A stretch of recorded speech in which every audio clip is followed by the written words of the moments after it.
If you could enter this world of the last men, you would find some things familiar, and much that would seem strangely distorted and perverse. You would encounter creatures recognizably human, yet in your view, grotesque.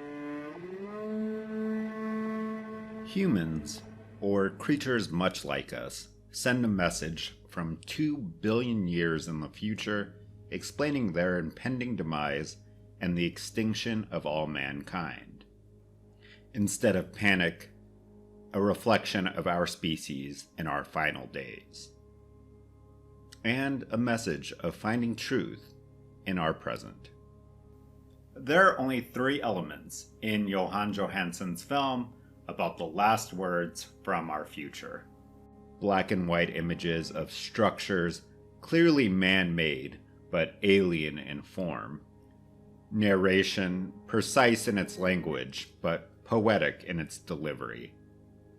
And the score, foreboding and magnificent. Perfect for the end of the world. Last and First Men can be a difficult watch, as it explores the remnants of humankind without ever directly portraying them on screen. Can a film with only 3 elements, no matter how exceptionally well done, be enough to make a great film? Last and First Men feature structures evocative of the monolith in 2001: A Space Odyssey.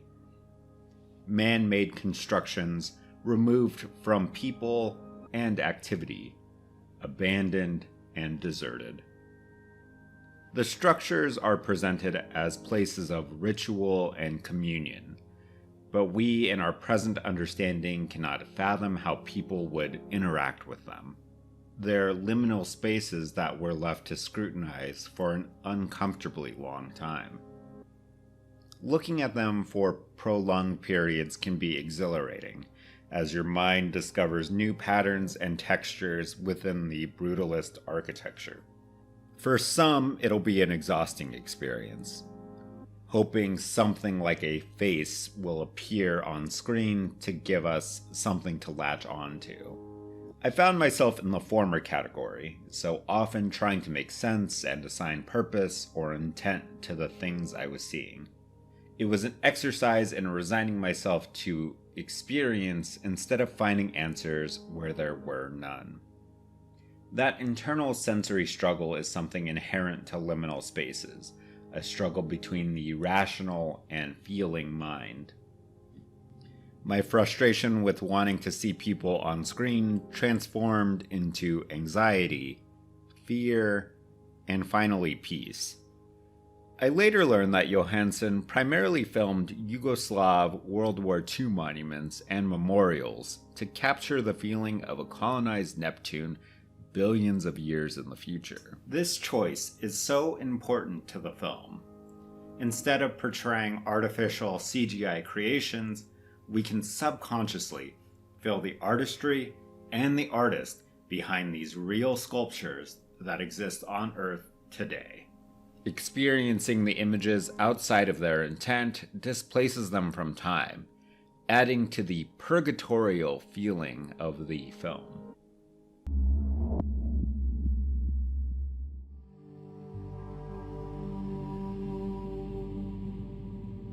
Listen patiently.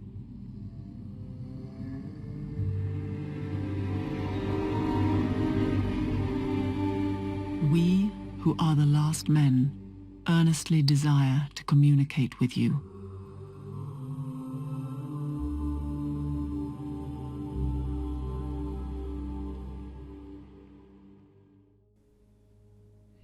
These are the first words uttered in the film, a plea to humans 2 billion years in the past, and also an implicit one to the audience.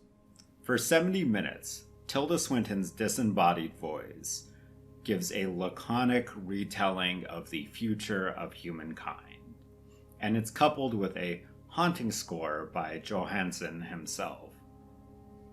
The two together create this vivid image of the impending doom that will not only impact their species, but ours in the present day as well. And yet, despite the magnitude of the situation and the expansiveness of the subject matter, it does demand your patience. The specifics of the narration contrast starkly against the non-specific images on screen. We learn that we are speaking to the 18th species of men, that they've colonized Neptune, and that the voyagers searching for a new home return scared of the stars beyond. The dissonance between image and sound is intentional, but any lapse in attention will cause you to drift away entirely. The film is an immersive experience if you allow it to be. It asks you to listen patiently and intentionally. I eventually waited until the dead of night to watch the film, free of other lights and distractions, and found myself more invested in the words I was taking in. And what I learned through those words, though important, was that they were like the liminal images, much more about the emotion than their explicit purpose.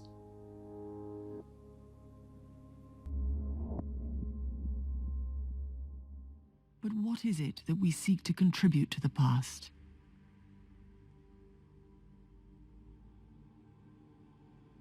We want to help the past make the best of itself. We seek to direct the attention of past individuals to truths which would otherwise be overlooked. On the surface, Last and First Men is a sparse film, but it is not an empty one.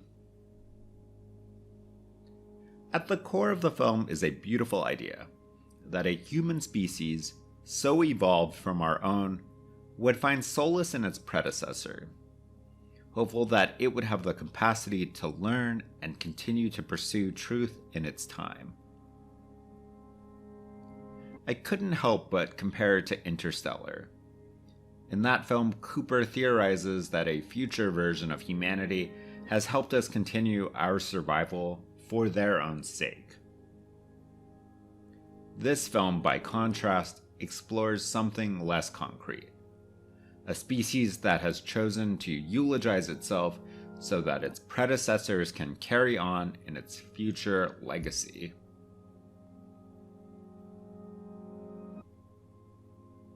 Science fiction can have a tendency to over-intellectualize things, to categorize our experiences into developmental stepping stones that lead to an ultimate truth or a higher plane of existence.